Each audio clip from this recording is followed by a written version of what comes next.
साहब इस वक्त एक डबल गेम खेल रहे हैं। वो क्या गेम खेल रहे हैं देखें। एक तो उन्होंने अपने भाई को वज़ीर-ए-आज़म पाकिस्तान बनवा लिया और गंद का टोकरा अपने सर पे उठाने के बजाय अपने भाई के सर पे रख दिया। इक़्तिदार उनके पास है। दूसरा, उन्होंने अपनी बेटी को वज़ीर आला पंजाब बना लिया। उनका भी इंटर्नशिप हो रही है, वो वज़ीर आला पंजाब के तौर पर सीख रही है कि कैसे हुकूमत करते हैं, कैसे निज़ाम चलाते हैं।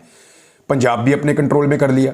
और तीसरा, वो एक एंटी एस्टेब्लिशमेंट बयानिया भी बना रहे हैं कि नवाज शरीफ के साथ बड़ी ज़्यादती हो गई, नवाज शरीफ को इक़्तिदार में नहीं आने दिया गया, नवाज शरीफ का रास्ता रोक दिया गया, नवाज शरीफ का रास्ता रोक कर पाकिस्तान की तरक्की का रास्ता रोक दिया गया।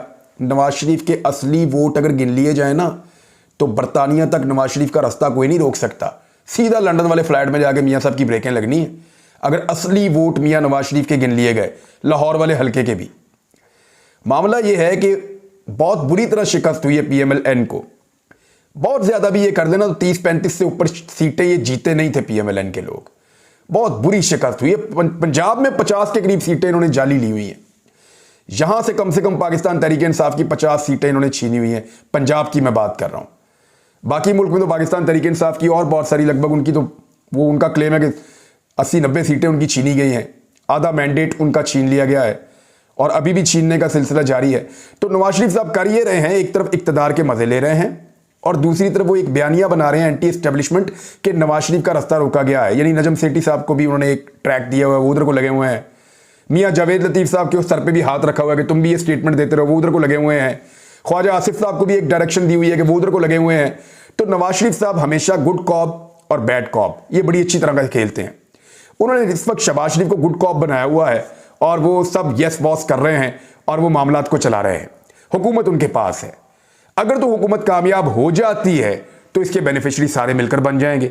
अगर नाकाम हो जाती है तो नवाज शरीफ अपना एंटी एस्टेब्लिशमेंट बयानिया लेकर अपनी सियासत को जिंदा करने की कोशिश करेंगे, जिसके इम्कानात बहुत कम है क्योंकि पाकिस्तानी अब बहुत सियाने हो गए।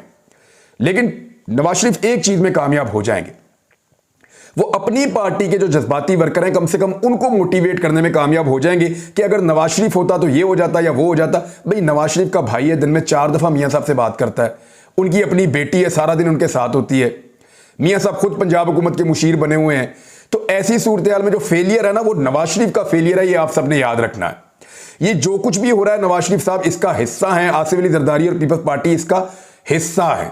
कोई अपने आप को बाहर रख के बेचारा बनने की कोशिश ना करे।